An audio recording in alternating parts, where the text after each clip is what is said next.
što se nas tiče, što se tiče Studija B, evo mi se trudimo da i mladim pevačima damo prostora na našim talasima, pa evo večeras je gošća Merima Kurtiš, a bit će i drugi. Pored toga... Ja bih htjela da kažem, meni su već pružili šansu, ja sam učestvovala u emisiji Boška Pantića na Rampi, zatim imala sam neke emisije sa ansamblom Daniluška. Na televiziji. Na televiziji, da. Tako da sam se pojavljivala ja. Ali eto ima i slušalaca koji vas izgleda nisu nikada ni vidjeli. Pa ne znam ako treba da vas opišem ili bolje se opišite vi kako izgleda. Opišite me vi. Pa malo mi je neskodno. Onda posle. Merima lepo izgleda, mlada devojka, ima plavo-zelene oči, plavu kosu, vitka je jedno 175.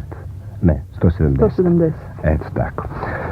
Da sada slušamo sljedeću pesmu. I to je jedna stara izvorna pesma, je li tako? Pesma iz Niškog kraja, da?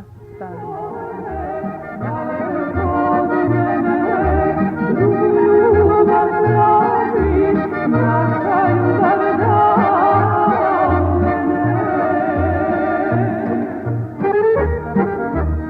Merima, ko lomio u Dalatu ovako? Mislim da su slušalci Studija B prepoznali Tozovca.